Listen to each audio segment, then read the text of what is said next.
Autoridades, señoras, señores, muy buenos días a todos. En nombre de Nueva Economía Forum me complace darle la bienvenida y agradecer que nos acompañen nuevamente en esta nueva ocasión en que convocamos Forum Europa Tribuna Euskadi, como siempre, con la colaboración y el patrocinio del Grupo Santander. En esta nuestra primera edición de este nuevo curso contamos con la presencia como ponente invitado de José Antonio Pastor, portavoz del Grupo Socialista en el Parlamento de Euskadi. Y contamos para que le presente, para que introduzca su intervención, con Ramón Jáuregui, de sobra conocido de todos ustedes, en estos momentos diputado al Congreso, miembro del Grupo Socialista del Congreso también. Ramón, la tribuna es suya.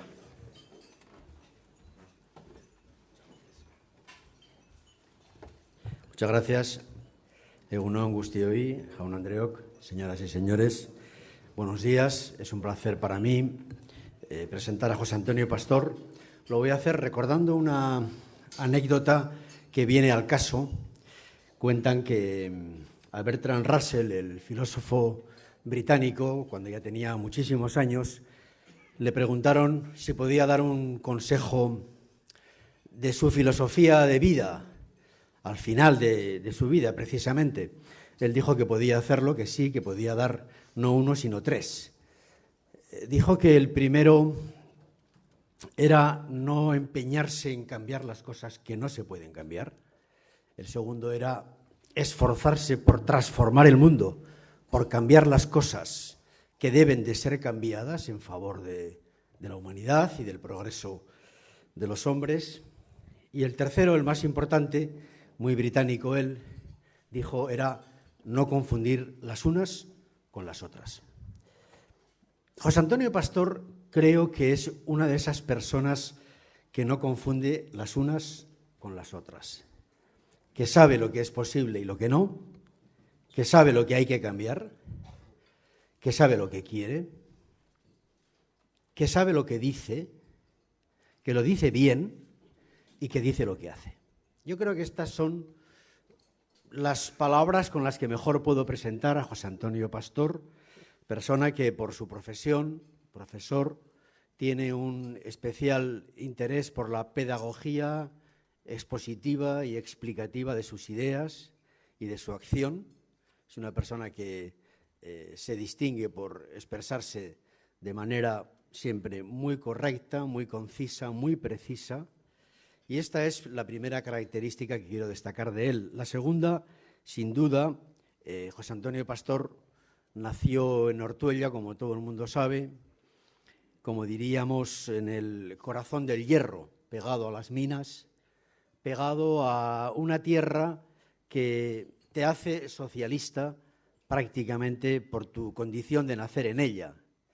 Nadie mejor que Ramiro Pinilla expresó en aquella novela monumental, Colinas rojas, verdes valles, lo que fue la esencia de estas dos grandes tradiciones que durante tanto tiempo han vertebrado la política vasca, la socialista, la socialista roja de las rojas colinas y la nacionalista de los verdes valles, que él expresaba en aquella historia de amor increíble de aquella novela inolvidable.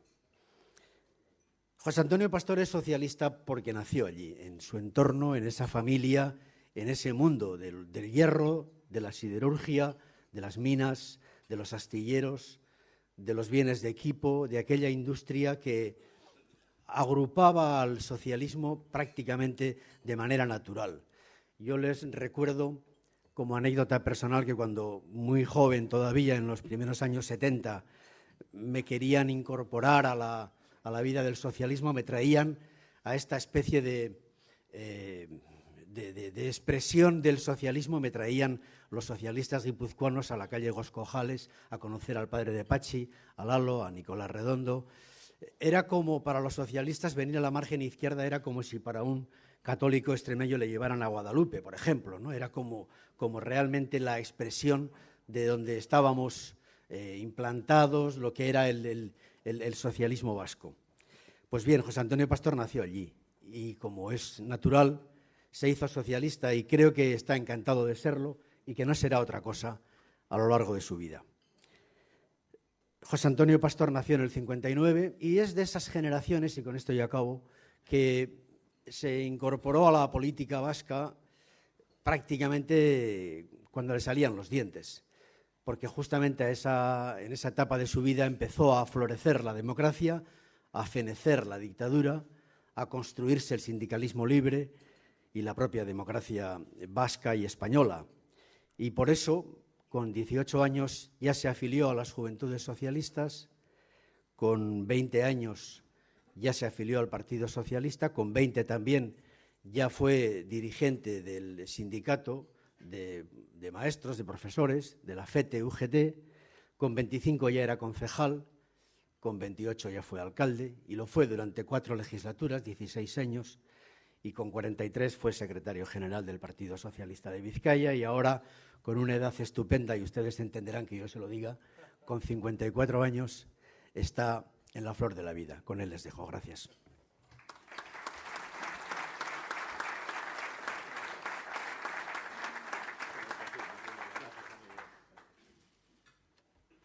Bien, buenos días. Permítanme que me disculpe por la voz porque tengo un gripazo considerable hoy. Bien, en primer lugar, quiero agradecer al Foro Nueva Economía su invitación a participar en este acto, a los patrocinadores que lo hacen posible y, por supuesto, a todas las personas que están aquí. Y abusando de esa misma amabilidad, me permitirán que agradezca especialmente a mi compañero y amigo Ramón que haya accedido a presentarme ante ustedes. Ha sido una satisfacción que aceptasen mi petición y no quería empezar mi intervención sin hacérselo saber expresamente. Bien, la semana pasada el partido de Angela Merkel ganó las elecciones en Alemania y lo hizo con un resultado espectacular, a solo 3 escaños de la mayoría absoluta. Poco después de conocer que el actual canciller iba a disponer de una mayoría amplísima en el Bundestag, el debate que se abrió en el conjunto de la nación alemana se centró inmediatamente en el tipo de acuerdos o de coaliciones a las que tendrá que llegarse para poder formar gobierno. Y no solo eso, sino que en ese debate la opinión pública se muestra claramente a favor de la llamada gran coalición entre la CDU y los socialdemócratas del SPD. A pesar de los escasísimos apoyos que precisaría el partido vencedor, la CDU, para alcanzar la mayoría, los alemanes se decantan muy mayoritariamente por un gobierno sólido que cuente con apoyos sobrados para conducir al país en momentos muy difíciles. Quizás les sorprenda a ustedes que inicie mi intervención refiriéndome a lo que pasa a algunos miles de kilómetros de aquí, máxime cuando hago referencia a la victoria electoral de un partido diferente al que yo hubiera preferido que ganase las elecciones en Alemania. Pero me parece relevante señalar las grandes diferencias entre la tradición política de otros países y la nuestra. Mientras que en Alemania nadie duda de que las elecciones democráticas tienen por objeto formar gobiernos para que estos efectivamente gobiernen, aquí tenemos todavía una cierta tendencia a prolongar esa especie de vistoso espectáculo electoral durante demasiado tiempo y con tanta intensidad que a veces nos distraemos de lo que realmente es decisivo en política, que al final es tomar decisiones importantes y de trascendencia. Y para hacer tal cosa hacen falta mayorías parlamentarias, acuerdos, compromisos, hace falta mojarse, como suele decirse de forma popular. Los alemanes lo saben y lo toman con la mayor naturalidad, incluso aunque los resultados electorales del partido vencedor hayan sido excelentes, como es este caso. Aquí, en cambio, estas cosas nos cuestan bastante más y hasta hay ocasiones en que resultan francamente imposibles. Que en España la política esté tan mal considerada, como insisten en decirnos las encuestas y como escuchamos a cada momento, es una muy mala noticia y personalmente no les oculto que me parece que se dicen a menudo cosas muy injustas de los políticos y de nuestra tarea. Pero también tengo que reconocer que algunas formas de funcionamiento de nuestra actividad sí que pueden hacernos merecedores de esa mala reputación que arrastramos. Y un buen ejemplo probablemente es esta dificultad de la política española y también de la política vasca para el acuerdo y el compromiso, quizás por una mal entendida necesidad de estar reclamando permanentemente y remarcando su propia posición. Ciertamente la democracia aquí en España ya tiene suficiente edad para que estas actitudes merezcan, y así lo hacen, la reprobación de la ciudadanía, y bueno será que aprendamos de los otros lo que hacen bien.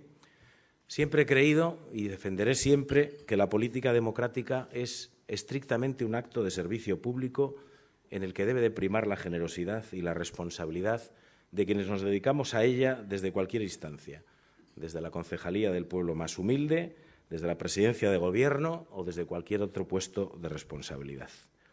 Los políticos, pensemos como pensemos, tenemos que comprometer nuestro esfuerzo y nuestras convicciones para que la vida de la gente sea mejor. Esa y ninguna otra es la auténtica razón de ser de la acción política. Por encima de las diferentes lógicas de opinión y de proyecto, lo que todos los que estamos en política debemos compartir es el trabajo honesto y leal con la sociedad que nos ha dado su confianza. Y lamentablemente hoy se nos percibe de esa forma y precisamente por eso también estamos obligados a modificar esa percepción de la ciudadanía con hechos visibles y notorios. Decía que hay una forma errónea de forma de ejercicio de la política en la que cada cual mira más su propio perfil que lo que es necesario para la gente. Pues la política vasca también no ha sido, desde luego, una excepción. Por el contrario, en Euskadi el postureo político ha venido siendo algo habitual, hasta el punto de que aquí el desencuentro y la bronca han sido presentados a veces como una especie de virtudes insuperables. Sin embargo, afortunadamente, Euskadi acaba de retornar, de la mano de los socialistas vascos, a la senda del acuerdo y del compromiso entre diferentes. Ha regresado a la estrategia del reconocimiento y la puesta en valor de esa misma diversidad que en algún momento se empeñaron en suprimir importantes sectores de todas las expresiones del nacionalismo. Porque efectivamente una parte muy importante del nacionalismo vasco vio en su momento esa diversidad como una especie de imperfección que debía ser corregida. Por supuesto que se admitía la pluralidad dentro del ideario nacionalista, pero de ninguna manera era igual la percepción que se nos reservaba a los que no nos declarábamos abiertamente nacionalistas y entre los que, por cierto, existe también una amplísima disparidad. La expresión más tremenda de aquella actitud fue la que se manifestó en la estrategia de Lizarra, que dinamitó la colaboración que hasta entonces había existido entre las distintas sensibilidades del país y que tuvo muchas consecuencias negativas. La parte quizás menos negativa de aquel momento fue la constatación palpable de que aquel modelo de exclusión o de homogeneización de la ciudadanía vasca no tenía salida ni recorrido, que chocaba de frente con la realidad de un país como el nuestro y que aquellas ensoñaciones identitarias que tuvieron muchos e importantes partidarios en la política vasca no llevaban a ningún lado. Y no es que lo digamos solo nosotros. Algunos de los que en su día avalaron aquel acuerdo de Lizarra hoy reconocen públicamente y son conscientes de que aquello fue un enorme fracaso. Precisamente por eso espero y confío que el actual Gobierno vasco y el Partido Nacionalista Vasco, con su propuesta de nuevo estatus político, no pretenda volver a embarcar a la sociedad vasca en una etapa nueva de fractura, de división y de enfrentamiento, y que no caiga en ningún caso en errores pasados. Pero, en fin, afortunadamente esta situación ha cambiado radicalmente y me gustaría que el acuerdo recientemente firmado entre mi partido y el Partido Nacionalista Vasco pudiese contar cuanto antes con otras visiones de esa misma pluralidad vasca que valoro y defiendo, pero en todo caso me parece que es una buena noticia que desde este mismo momento se permita al Gobierno del lehendakari Urkullu gobernar efectivamente. Porque además de esa virtud de la inmediatez, creo que este acuerdo para una Euskadi moderna, solidaria, sostenible y competitiva es también un acto político de primera magnitud al que auguro un largo recorrido. No soy en absoluto original, si repito, como se ha dicho tantas veces estas semanas, que la 10ª legislatura empieza precisamente ahora, a partir de la firma de este acuerdo. No lo digo como una expresión de prepotencia, sino como la constatación de que al Gobierno vasco le ha costado casi un año entender que su táctica cortoplacista, que pretendía avanzar pero sin alcanzar compromisos con nadie, no tenía muchas posibilidades. Y así se pudo comprobar con los primeros presupuestos nonatos del lehendakari Urkullu. Intentar un gobierno sin soporte parlamentario suficiente fue una mala decisión, lo acredita ya todo el mundo, fue un error, sobre todo en plena crisis, cuando más dificultades hay y cuando más falta hacen los grandes acuerdos de país. Pero fue especialmente sangrante que lo hiciese el partido que se hartó en su día de exigir un gobierno fuerte a partir del momento en que el lehendakari Patxi López no contó con los apoyos que le permitían disponer de mayoría en la Cámara de Vitoria. Resultaba ya entonces sorprendente que alguien creyese de verdad que el reclamadísimo adelanto electoral iba a salir, de ahí iba a salir una mayoría sólida. Obviamente, tal cosa no iba a suceder y evidentemente no sucedió. El error nos ha costado a todos, le ha costado a Euskadi, a su ciudadanía y a sus empresas, un año de parón, de enconamiento de la crisis y seguramente de otras muchas pérdidas que nunca podremos conocer derivadas de la inacción de un gobierno durante estos meses. Afortunadamente, la situación ha cambiado, se abre ahora una ventana de esperanza para que el Gobierno empiece a tomar decisiones y me complace especialmente que el acuerdo alcanzado apunte precisamente en la línea de las políticas que los socialistas promovimos en la anterior legislatura y que seguimos defendiendo: el mantenimiento de los servicios públicos, el apoyo a los sectores empresariales en dificultades, el impulso a la economía productiva y dos asuntos claves para Euskadi, como son la revisión de nuestro entramado institucional y, en esa misma línea, la consecución de una política fiscal coordinada, justa, suficiente, razonable y más eficiente en la lucha contra el fraude y contra la elusión fiscal. Volveré sobre ese asunto, pero antes quiero referirme al que creo que va a ser el asunto clave de esta legislatura. Si la anterior fue, como dijo Jesús Eguiguren, la legislatura de la paz, aquella en la que la democracia venció al terrorismo, ahora toca que la sociedad vasca se sacuda las consecuencias profundas que la cultura de la violencia ha ido incrustando en nuestro tejido social durante décadas. No será, no lo está siendo, una tarea fácil ni cómoda, y no me atreveré a predecir cómo evolucionará esta decisiva e ineludible transformación, pero me sobra sentido común para saber que es algo que la sociedad vasca tiene que hacer y que estoy seguro que va a hacer. Y en esa tarea todos tendremos algo que decir, pero especialmente concernidos serán los medios de comunicación, el sistema educativo, los intelectuales, los investigadores sociales y también las personas, especialmente las personas que como víctimas tienen la memoria humana del terror y la legitimidad imborrable de haber confiado y defendido siempre al Estado de Derecho y a la democracia. Una evolución que no debe confundirse con las dificultades que el mundo del nacionalismo vasco radical pueda tener en sus propias filas para administrar el fin de ETA. Ese es un proceso que les importa sobre todo a ellos y que posiblemente vaya languideciendo a medida que se haga evidente que no van a ser capaces de salir bien parados en su pretensión de justificar lo que nunca tuvo razón de ser, el terrorismo, y menos aún de sacar rentabilidad de su derrota. De hecho, creo que la ciudadanía vasca, que va bastante por delante de los políticos en este caso, ha dado por terminado el terrorismo. No está ya entre sus preocupaciones.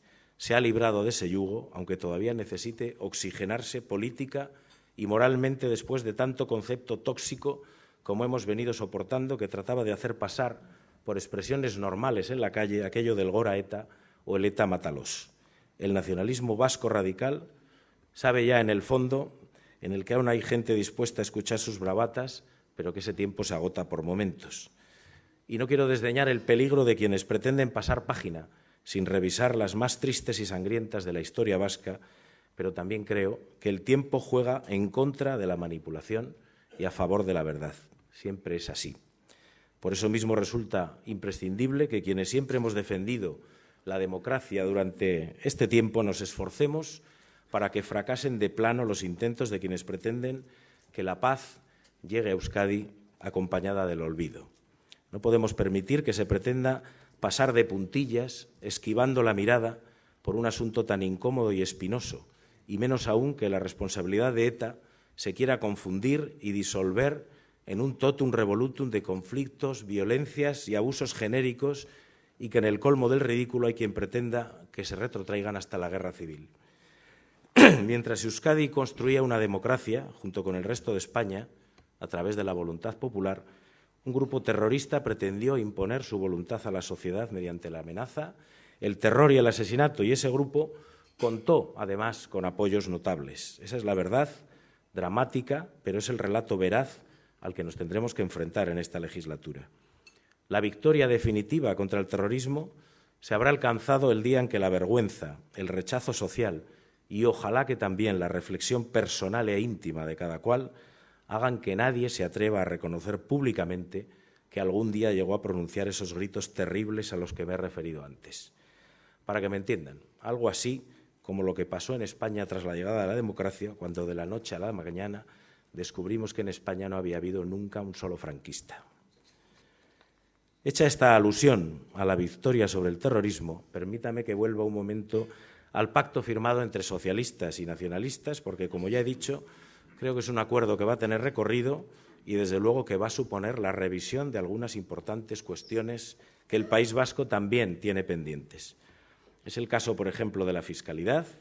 La democracia trajo consigo la recuperación en Euskadi de las instituciones forales y también del concierto económico. La estructura institucional, que no sin polémicas nos dimos los vascos, ciertamente pudo resultar compleja para un territorio pequeño, pero era innegable que conectaba en aquel momento con las tradiciones y usos que históricamente habían estado en el núcleo mismo de la vida política vasca, lo que no era virtud pequeña en aquel momento. La reinstauración de la foralidad se simultaneó con la construcción del nuevo entramado autonómico vasco y, como saben ustedes, no siempre la cosa se desarrolló de forma pacífica, pero lo cierto es que finalmente la actual estructura política vasca, indiscutiblemente compleja, quedó implantada, digamos que con consenso suficiente. En cuanto a la diversidad política vasca, se trasladó a esa misma estructura y, por consiguiente, el PNV perdió el control completo de la misma. Las cosas empezaron a torcerse, pero me importa señalar que con la llegada de la crisis, aquella complicada arquitectura institucional del País Vasco empezó a representar un auténtico obstáculo para poder impulsar una política fiscal coordinada. Por supuesto que la ley ya dejaba clara la competencia del Parlamento, el Parlamento de todos los vascos, en tareas de coordinación fiscal, pero su ejercicio práctico resultaba bastante más complicado. El acuerdo que entre el Partido Socialista de Euskadi y el PNV pone las bases para que esta dificultad pueda empezar a solventarse y por fin podamos disponer de un sistema tributario progresivo, justo, razonable y suficiente, ha empezado a dar sus primeros pasos y, naturalmente, necesitamos de herramientas que nos ayuden a perseguir más eficazmente, también de eso se habla en el acuerdo, el fraude y la elusión fiscal.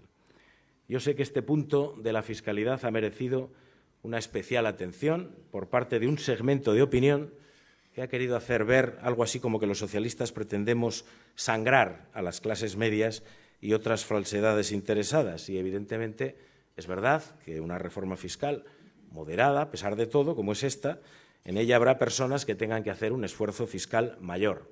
Quienes cobran más de 91.000 euros al año, o quienes reciban una herencia de más de 400.000 euros, o quien tenga posibilidad de destinar más de 5.000 euros anuales a un plan de pensiones. En fin, es evidente que va a haber personas que van a pagar más, solo las que más tienen, pero de ninguna manera entiendo que se justifican esos ataques y mensajes apocalípticos que intentan asustar a una parte sustancial de la sociedad vasca. Muy al contrario, los socialistas pensamos que lo que es un atentado contra la economía y contra el bienestar de las clases medias es la siempre negada, pero finalmente cierta subida del IVA, los recortes en las becas, el copago farmacéutico o los recortes en la sanidad pública. Y la enorme incertidumbre que estas decisiones generan en una sociedad donde la pérdida de empleo está llevando al desastre a millones de personas que hasta hace poco vivieron con cierta holgura, eso sí que es un atentado a la clase media y un torpedo en la línea de flotación del consumo y de la actividad económica. Esto es así y muchos empresarios, también de clase media, cuyos negocios dependen directamente del dinamismo económico de la sociedad, conocen, por desgracia, en sus propias carnes que esto es así. Claro que comprendo que a nadie le gusta pagar, que es una costumbre que las rentas del capital tributen menos que las del trabajo, pero convendrán conmigo en que es una mala costumbre. También sé que tenemos una cierta cultura todos de a ver si yo me escapo de esta situación. No he nacido ayer, pero también sé que allí donde los contribuyentes poderosos se escapan, el resultado nunca es bueno para nadie. Por el contrario, el mejor caldo de cultivo para la iniciativa empresarial es una sociedad segura, justa y decente, en la que la gente se sienta arropada, viva sin miedo, tenga expectativas, porque eso es lo que hace a la sociedad dinámica, creadora y próspera. Y, por supuesto, el Estado y la inversión pública que desde él se hace es la clave en el desarrollo y en la dinamización de la economía productiva. Es decisivo en el apoyo a los sectores industriales que temporalmente pasan por dificultades. Y, por supuesto, sin una fiscalidad suficiente, son imposibles las grandes infraestructuras que nos hacen competitivos y que nadie construiría jamás con dinero privado. España y Euskadi tienen otros muchos problemas a la hora de la competitividad, problemas que sí debemos acometer, desde la burocracia ineficaz, la fragmentación del mercado, algunas estrategias sindicales de todos conocidas, ajenas al diálogo, e incluso una cierta aversión social al riesgo y, por supuesto, en estos momentos, por encima de todas ellas, la dramática dificultad para acceder al crédito. Y eso saben mucho las empresas, ¿verdad, Miguel Ángel? Muchísimo. Pero no creo que se pueda decir honestamente que la fiscalidad de las rentas más altas sea precisamente lo que está lastrando nuestro desarrollo. Y al hablar de competitividad diré que precisamente la modernización del país, la supresión de duplicidades y la revisión de las ineficiencias que en otro tiempo pudimos aceptar con más o menos resignación son otro de los objetivos que los socialistas hemos introducido en la agenda de esta legislatura. Competimos en un mercado mundial en el que otros países y territorios disponen de herramientas que ni tenemos ni queremos tener, como son la inexistencia de derechos laborales, el desprecio a la salud o la destrucción de los recursos naturales. Y en eso no queremos competir con esas armas. Es por lo que estamos obligados, los políticos especialmente, a apoyar la investigación, la formación y, por supuesto, a diseñar y mantener una administración todo lo eficiente y austera que seamos capaces. El pacto también debe servir para eso. No quiero terminar este apartado, que he dedicado a la fiscalidad, sin denunciar con toda rotundidad otro de los males que asolan a la política, que es el falso lenguaje que se utiliza en la comunicación política, la tergiversación y el disimulo culpable que resulta tan comunes como letales para la confianza de la gente. Me refiero a la costumbre de pretender decir con grandes aspavientos que se está haciendo lo contrario de lo que realmente se hace. Es precisamente esa falta de sinceridad y de valentía la que se ha visto claramente en la política fiscal impulsada por el Partido Popular desde el día siguiente a su llegada al poder. Una política fiscal que es así, arrasa sin disimulo alguno con los bolsillos de las clases medias. Sin disimulo alguno, pero con la mentira a mano. Esa política que primero rebaja de la noche a la mañana y después congela sueldos de los funcionarios, la política fiscal de quien esconde apresuradamente las pancartas donde despotricaba contra cualquier incremento del IVA para dispararlo inmediatamente, la desvergüenza de quien se hartó de decir día sí y día también que las pensiones jamás se tocarían para inmediatamente subirles los impuestos a los pensionistas y ahora, pasado un tiempo que ellos estiman suficiente, para que la gente haya olvidado bajarles las pensiones y no para hoy, sino para muchos años, modificando el sistema para asegurarse de que en adelante los pensionistas perderán poder adquisitivo año tras año. Eso sí que es un atentado contra la clase media, con cuya supuesta defensa se les llena ahora la boca. Son los recortes y las ruinosas privatizaciones de la sanidad, las subidas asombrosas de los transportes, el copago, que quieren que incluso afecte a los enfermos ingresados en los hospitales públicos. Es la eliminación de becas y ayudas que servían como colchón a las familias, otra palabra que les gusta mucho utilizar.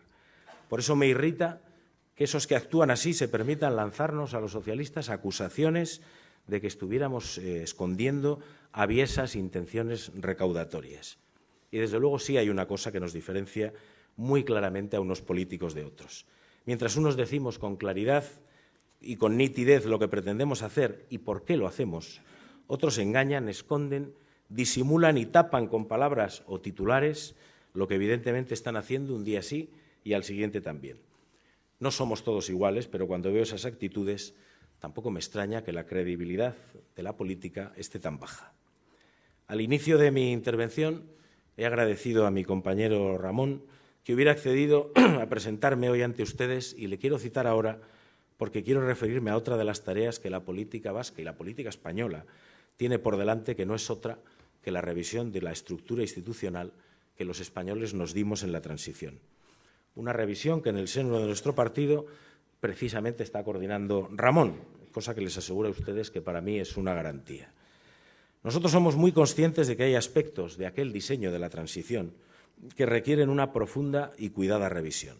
Y no solo somos conscientes, sino que hemos impulsado un proceso de reflexión profundo con personas de dentro y con personas de fuera de nuestro partido, con políticos y con expertos, con profesionales y con autoridades académicas para cumplir con nuestra obligación, que no es la de sumarnos a la denuncia ruidosa de lo que funciona mal, que también, sino que escuchar, reflexionar y proponer para que lo que funciona mal funcione bien es una de nuestras obligaciones.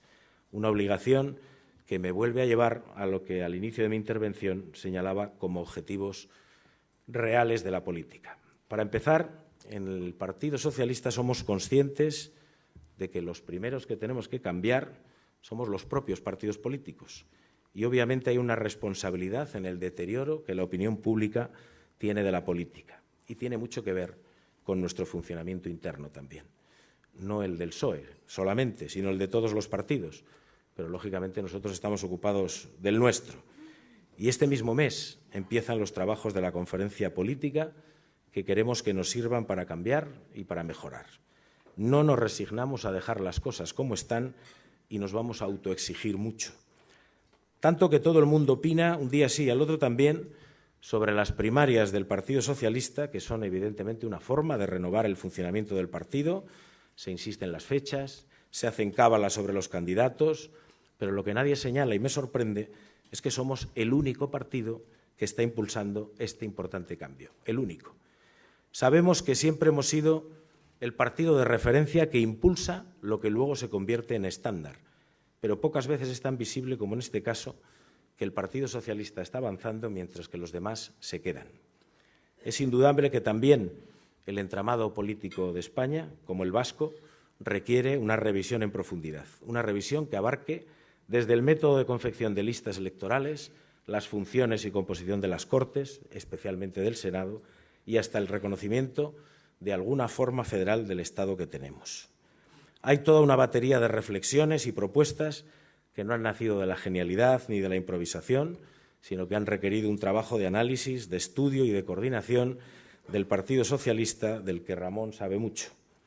Yerran quienes creen que esta reflexión sobre el modelo de Estado, modelo autonómico federal, que los socialistas impulsamos es para contentar o aplacar a los que sostienen que España debe romperse. No tiene nada que ver con esto. No tratamos de contentar a quien no se va a dar nunca por satisfecho, pero no somos tan torpes como para no ver que el sistema no funciona adecuadamente cuando hay un estruendo social en toda España en torno al mal funcionamiento de la política, al descrédito de las instituciones y en Cataluña particularmente con un componente de separación y también de irresponsabilidad y de demagogia, por cierto. Creo que nadie puede ignorar esta realidad si quiere tomarse la política en serio. El sistema autonómico resultó en España y ha resultado un éxito histórico, como pocos de los que ha vivido este país. La asunción de la pluralidad, el acercamiento de las administraciones a los ciudadanos, el reconocimiento de las diversidades culturales y de las identidades múltiples de los españoles y un sinfín de otras ventajas materiales que la descentralización de España nos trajo son incuestionables, como también lo son las dificultades que están apareciendo en los últimos tiempos. Y de entre estas últimas, una de las más importantes ha sido el mantenimiento de una especie de permanente indefinición, de provisionalidad, en cuanto a qué correspondía ser gestionada por una administración o por otra. Y probablemente esa misma indefinición ha dado lugar durante décadas a un permanente y agotador tira y afloja entre las autonomías y la Administración central. Según los vientos de las mayorías o de las minorías, se transferían o no se transferían a las comunidades autónomas competencias que en muchos casos nadie sabía bien si correspondía o no ser transferidas. Se hacían listas perfectamente opinables sobre asuntos supuestamente pendientes y podía ocurrir, como sucede ahora, que el Gobierno de España, por la vía de los hechos, desmonta de facto e interviene sin razón en competencias y decisiones que corresponden claramente a las comunidades autónomas. Así ha sucedido con los sueldos de los funcionarios, con el copago, con el recorte de becas, con el currículum educativo, etcétera, etcétera, etcétera. A la inseguridad en que se ha movido el Estado de las autonomías se deben, a mi juicio, buena parte de los problemas que le aquejan. Y lo que los socialistas queremos no es sino aclarar de forma nítida qué competencias deberán ser del conjunto del Estado y cuáles se ejercerán desde las correspondientes administraciones autonómicas, sabiendo que en España tenemos algunas comunidades autónomas, especialmente la nuestra, la vasca, con características singularmente diferentes que hay que seguir teniendo en cuenta. Es decir, se trata de replantear todo el Estado de las autonomías, no para debilitarlo, sino para que siga siendo el éxito que ha sido. Nada que ver, por tanto, con contentar o aplacar a nadie, sino con tomar la responsabilidad de proponer soluciones para reparar lo que a todas luces ha terminado funcionando mal. Y, de nuevo, la responsabilidad de la política para escuchar la realidad, analizarla, proponer soluciones y señalar el rumbo. Si proponemos una revisión tan sincera y profunda, es precisamente porque no creemos en la división ni en la ruptura de esta sociedad, ni estamos dispuestos a aceptar nada que pretenda quebrar la convivencia democrática, ni en Cataluña, ni en Euskadi, ni en ninguna otra parte. Nuestro objetivo es respetar la identidad que cada cual quiera y aprovechar la diversidad, que para nosotros no es un problema, sino una riqueza. Y no quiero terminar sin hacer una alusión directa a otro de los grandes retos que las personas progresistas tenemos por delante en Euskadi, en España y en Europa, que es la defensa de las sociedades decentes, que más que un criterio económico es una posición moral y ética. Es muy importante que no dejemos que se destruya el estado de bienestar, pero para evitarlo no solo tenemos que impedir que quienes no creen en él se ocupen de dinamitarlo, sino que también tenemos que detectar con mucho más tino y exactitud dónde están sus debilidades, sus injusticias y sus abusos. Es la sociedad civil la que hace el esfuerzo económico necesario para mantener los servicios que nos dan a todos seguridad y confianza y que también garantizan la dignidad de quienes atraviesan un momento malo, como les pasa a millones de personas en Europa en este momento.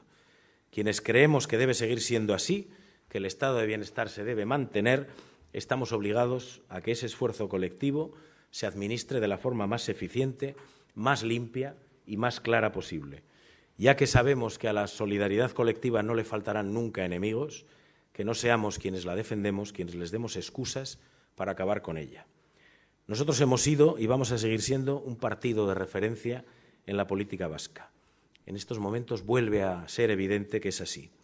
Sabemos cuál es nuestra responsabilidad, no nos ha asustado asumirla, es más, creo que recuperar el prestigio que la política ha perdido, además de la indiscutible limpieza y honorabilidad de quienes la ejercemos, también requiere que la ejerzamos con valentía y con las ideas claras sobre el futuro que queremos y que proponemos a la ciudadanía antes de pedirle su voto. He empezado hablando de que los momentos difíciles reclaman acuerdos políticos plurales y políticas sólidas. Y vuelvo a felicitarme de que aquí en Euskadi, donde estamos atravesando grandes dificultades y urgentes momentos, los dos grandes partidos que representamos a buena parte de las muchas formas de ser vasco que existen en Euskadi, hayamos sido capaces de entendernos y de colaborar. Espero que este sea el inicio de un tiempo en el que Euskadi empiece a ser origen de buenas noticias y no de malas, algo que toda la ciudadanía vasca nos agradecerá y especialmente los profesionales de los medios de comunicación que hoy nos acompañan. Muchas gracias.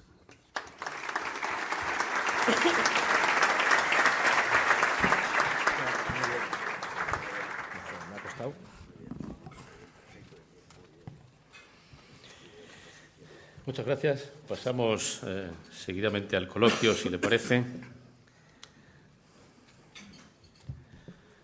Dado que su intervención ha hablado mucho de pactos, hay varias preguntas sobre pactos. ¿Le sorprende? No, bueno.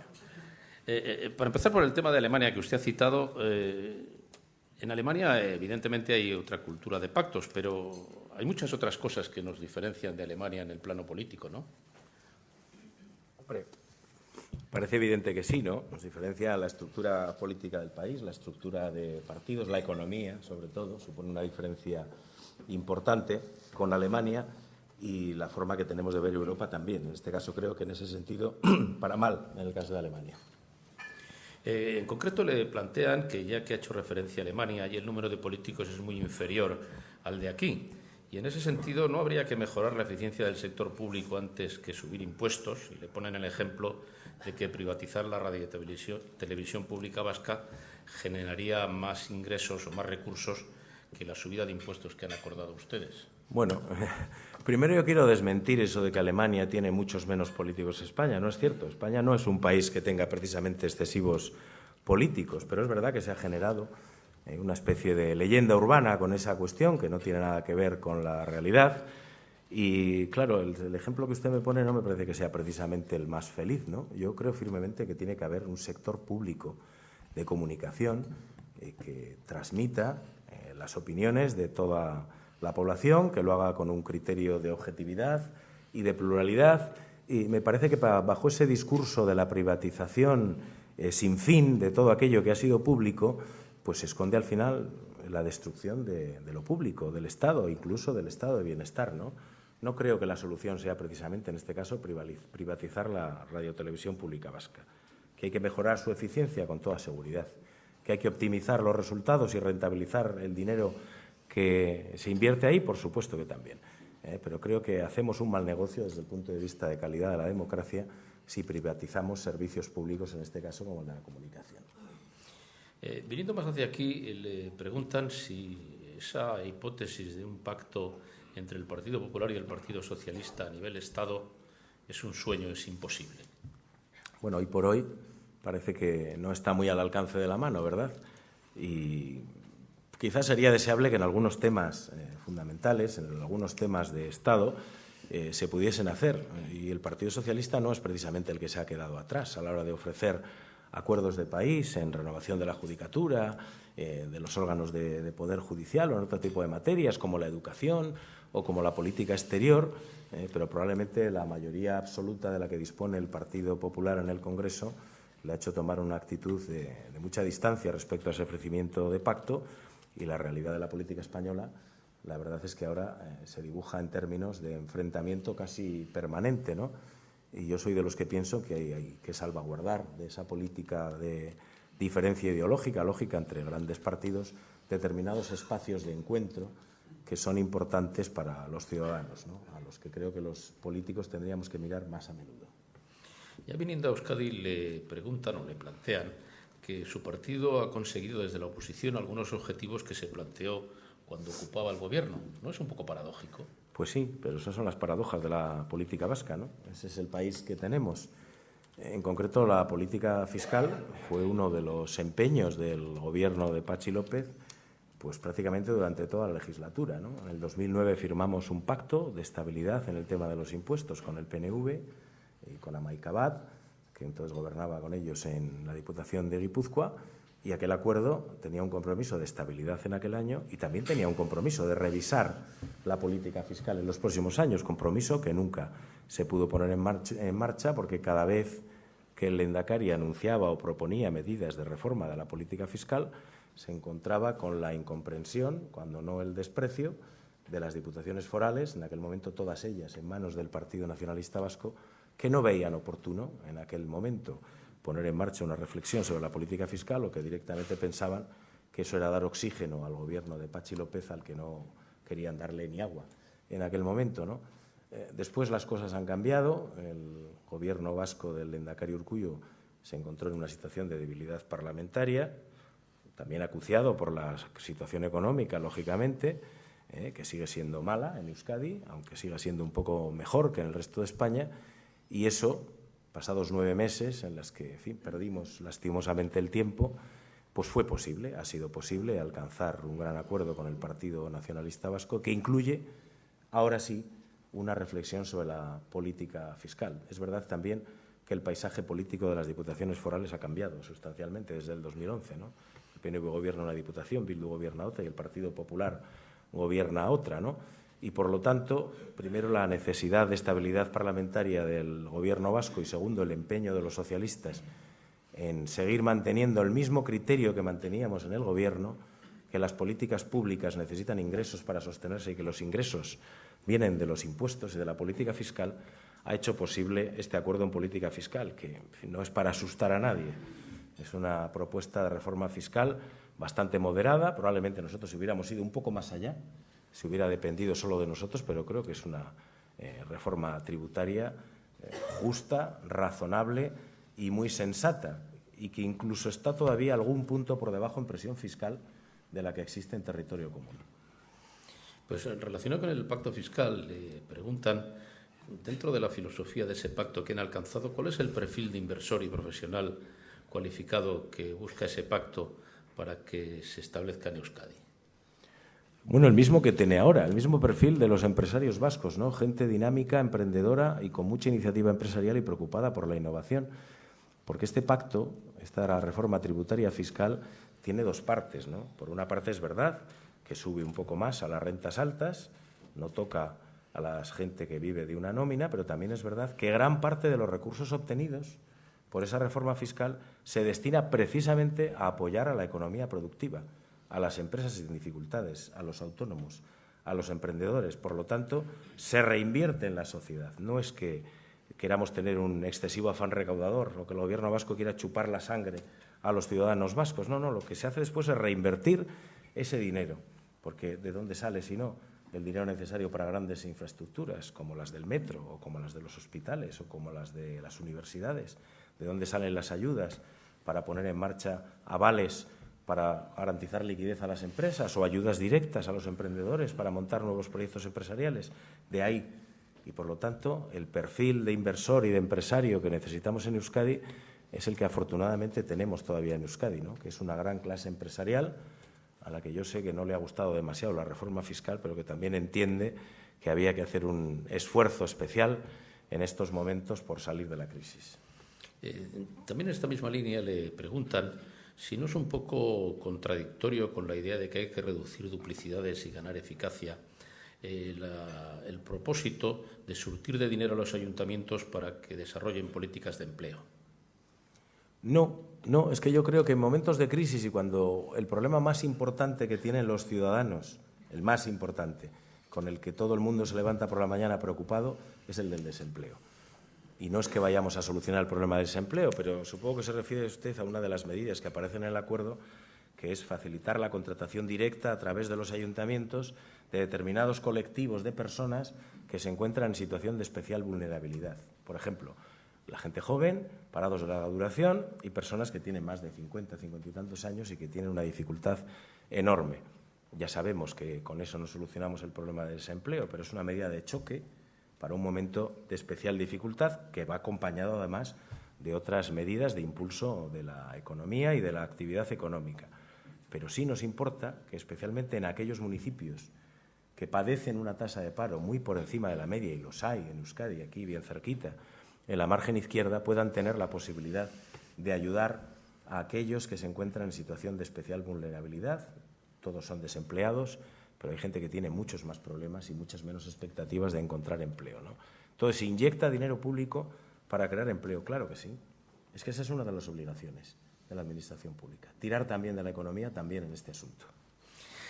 También le preguntan, relacionado con el fraude, ¿no sería más urgente y prioritario conectar las bases de datos para combatir el fraude? Sí, pero eso se recoge en el acuerdo. En el acuerdo se recoge expresamente la interconexión de los datos de las 3 haciendas forales, con un convenio de colaboración entre las 3 diputaciones, en el cual los técnicos de cada una de las haciendas, a través de las redes y de los nuevos sistemas informáticos, puedan conocer la realidad de aquellos contribuyentes. No se trata de espiar a nadie, ni de establecer una especie de gran hermano vigilante que nos controle a todos. No, se trata de perseguir con más eficacia el fraude, de que nadie, por el hecho de estar inscrito en la Hacienda Foral Vizcaína o en la Alavesa o en la Guipuzcoana, pueda escaparse y usar eso como método de fraude o de elusión fiscal.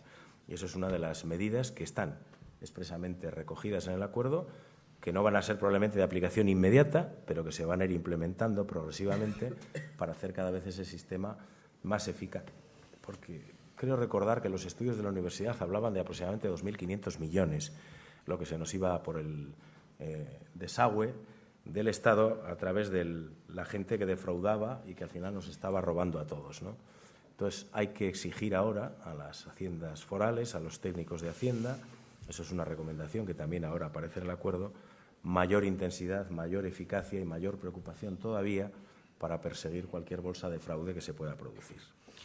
Finalmente, sobre el pacto fiscal, le preguntan si, dada la composición del Gobierno de las distintas diputaciones, ese pacto va a tener efectividad si no se suman Bildu y el Partido Popular. Bueno, primero está por ver quién se suma y quién no se suma, ¿no? Es verdad que la semana pasada en el Pleno de Fiscalidad vimos a un Partido Popular con unas expresiones muy duras respecto del acuerdo, pero es verdad también que a la hora de votar las resoluciones se abstuvieron, no votaron en contra de las mismas. lo cual nos hace pensar que dejan una puerta abierta a llegar a un entendimiento que tendrá que ser en base a lo que hemos firmado ambos partidos, ¿no? Lógicamente, el Partido Socialista y el Partido Nacionalista, porque no es en absoluto ninguna locura. Es verdad que podía estar más de acuerdo con esta propuesta fiscal Bildu, porque hay muchos puntos en la reforma fiscal que se parecen muchos y a veces son iguales que los que el Partido Socialista y Bildu firmaron hace 2 años en Guipúzcoa, ¿no? Pero Bildu parece que ha asumido o ha adoptado ya la decisión política de alejarse de este acuerdo y quedarse fuera de él. Por lo tanto, si no hay voluntad de acuerdo, es difícil que se llegue. Pero en cualquier caso vamos a ver, porque ahora se abre el momento de la negociación en las distintas juntas generales, en Guipúzcoa, en Álava y en Vizcaya, y ahí queda margen y recorrido político suficiente para que se puedan alcanzar acuerdos que permitan la aprobación de estas medidas. Yo quiero decirle que soy optimista sobre la situación que se va a producir y estoy muy convencido de que se va a poder aprobar en las 3 diputaciones forales, pero en cualquier caso, en el acuerdo también existe un instrumento que prevé esa posibilidad de que no se apruebe una misma propuesta fiscal en las 3 diputaciones, ¿no? Y que aparece, por cierto, en la ley también de armonización y coordinación fiscal. Es un mecanismo que ha estado siempre en la ley, pero que nunca se ha puesto en aplicación. Si el órgano de coordinación tributaria, una vez hechos los plenos en cada una de las juntas generales, aprecia que hay desarmonización fiscal entre los territorios, el Gobierno vasco llevará una propuesta que votará el Parlamento y que será de obligado cumplimiento en las 3 haciendas forales. No es el escenario deseado, es mejor el del acuerdo, evidentemente, pero es una posibilidad perfectamente legal que establece nuestra legislación y que, desde luego, los socialistas estamos dispuestos a poner en marcha si es preciso. Además del pacto ya alcanzado, en lo que queda de legislatura, ¿podemos esperar acuerdos entre el Partido Socialista y el Partido Nacionalista Vasco en otros asuntos? Y también en esta misma senda le preguntan por el camino esbozado ayer en la fiesta del Partido Nacionalista Vasco, si cree que ahí se han sentado bases para ese tipo de acuerdos en otros temas. Bueno, nosotros hemos pactado con el PNV lo que hemos pactado, lo que está en el acuerdo, lo que aparece en el enunciado del mismo, que es la reforma fiscal, la reforma del entramado institucional, la defensa de las políticas sociales, las políticas de empleo y de reactivación económica. Eso es lo que está en el acuerdo, eso es lo que nosotros respetamos, pero, lógicamente, también somos 2 partidos distintos, que tenemos distinta ideología y que mantenemos lógicas diferencias. En concreto, hay 2 asuntos que no están dentro del acuerdo y que han levantado alguna que otra polémica en las últimas semanas. Uno es el tema de la paz y la convivencia y otro puede serlo, espero que no, el tema de eso que el PNV llama nuevo estatus político. Ya le advirtió el lehendakari Patxi López al lehendakari Urkullu en el Pleno de Política General que si el PNV va por una deriva que busque el enfrentamiento y la fractura social en Euskadi, evidentemente no va a contar con la colaboración del Partido Socialista. Ayer se celebró en la Alderdieguna, y tenemos a destacados dirigentes del Partido Nacionalista Vasco que estuvieron allí, y, lógicamente, ese es un acto donde se habla mucho para la parroquia, lógicamente. Pero, en cualquier caso, yo le digo al PNV lo mismo que le dijimos en el Pleno de Política General. Espero que todos seamos capaces de entender que lo importante en este momento en Euskadi no son ningún tipo de aventura soberanista, sino salir de la crisis, y que si el PNV quiere discutir de la reforma del autogobierno, de la reforma del estatuto, de la profundización de nuestra cuota de autogobierno, estamos dispuestos a hacerlo y, por supuesto, participaremos en la ponencia de autogobierno cuando ésta se constituya, pero si lo que se pretende es volver a reeditar los tiempos de Ibarretxe, pues en ese camino no nos va a encontrar. Se ha referido usted también en su intervención a la situación en Cataluña. ¿Cree que están siguiendo la misma senda que siguió el malogrado Plan Ibarretxe? Pues no lo sé. Hay cosas que se parecen, es verdad. Hay apuestas y enunciados y frases que son similares. Yo creo que han entrado en una deriva que se les está yendo incluso de las manos a los propios autores de la misma, incluido el propio presidente Mas, al que parece que arrastra del ronzal permanentemente Esquerra Republicana de Cataluña y que, por cierto, parece que a la luz de las encuestas es la que se está llevando la mayor rentabilidad por esa apuesta, ¿no? En fin, el Plan Ibarretxe para nosotros fue una apuesta equivocada del nacionalismo vasco que acabó como acabó, y yo sigo confiando en que se pueda llegar a un acuerdo en la sociedad catalana a través del diálogo político, no solo a través de un diálogo entre el presidente de la Generalitat y el presidente del Gobierno de España. Hay que hablar mucho también entre los partidos políticos y la sociedad catalana, porque creo que hay espacio suficiente para seguir manteniendo una convivencia amable entre Cataluña y el resto de España, cambiando lo que haya que cambiar, que seguramente habrá que modificar muchas cosas y sin llegar a escenarios de ruptura. Cuando se habla de propuesta de ir hacia un modelo federalista, ¿cree usted que el ciudadano entiende la diferencia de ese modelo con el actual modelo de las autonomías para sí mismo, para los intereses del ciudadano?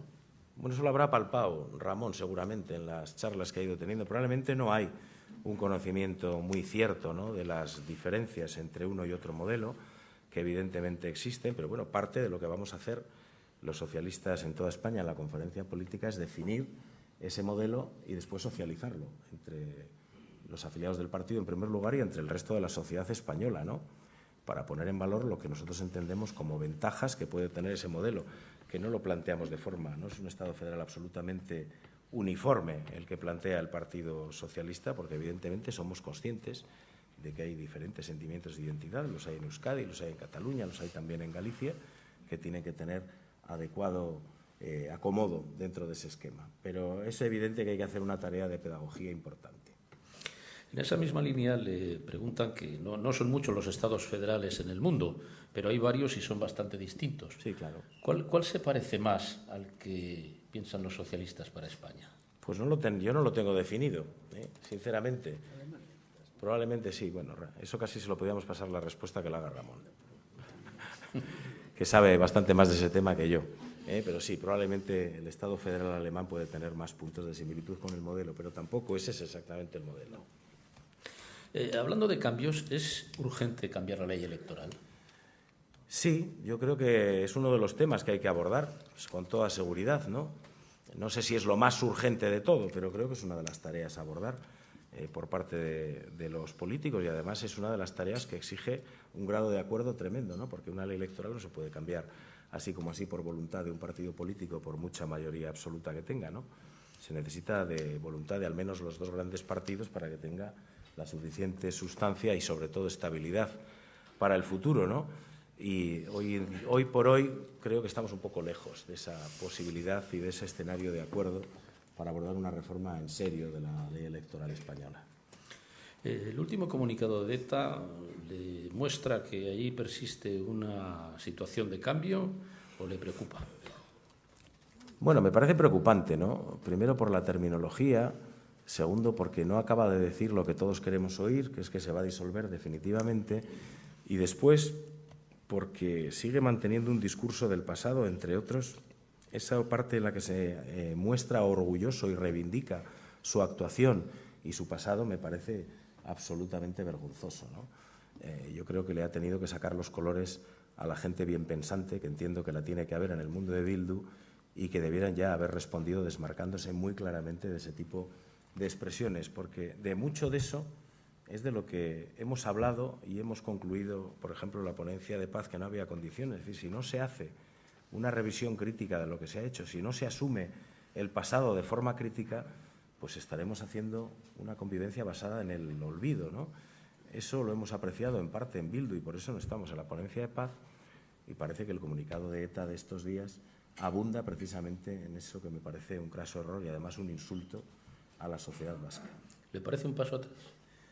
Me parece que no avanzamos en absoluto, pero en cualquier caso yo creo que no debiéramos tampoco de perder demasiado tiempo en disquisiciones sobre los comunicados de ETA. No ha tenido, por cierto, se ha visto usted, mucho recorrido desde el punto de vista de contestación de los partidos políticos, porque creo que tanto los partidos políticos como los ciudadanos vascos esperamos que de una vez nos anuncien su disolución definitiva, y todo lo demás son retóricas que suenan antiguo y que suenan a caduco y en lo que no debiéramos perder demasiado tiempo.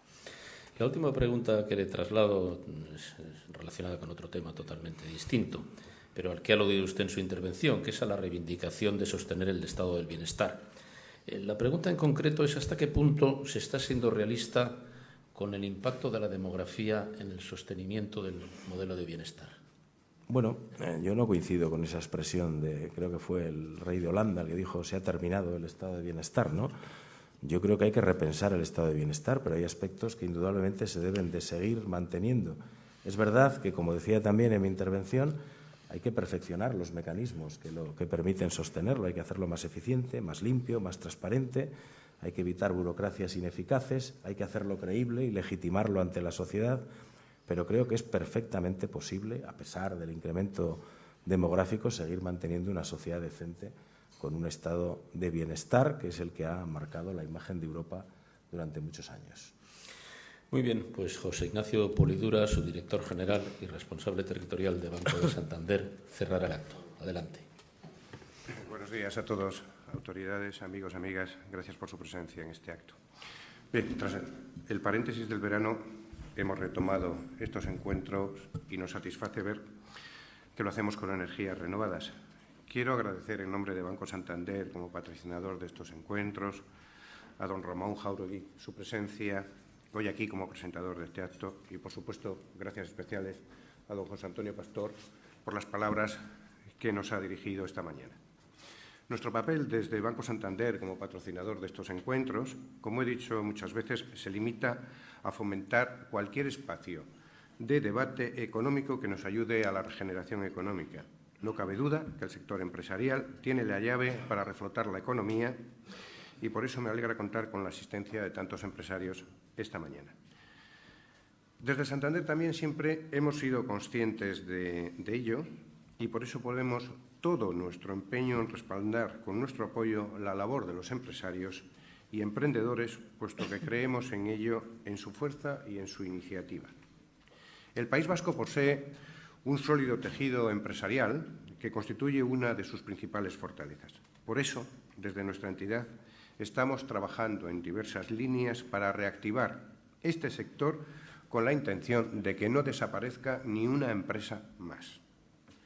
Para invertir esta tendencia, en Santander apostamos por el crecimiento empresarial.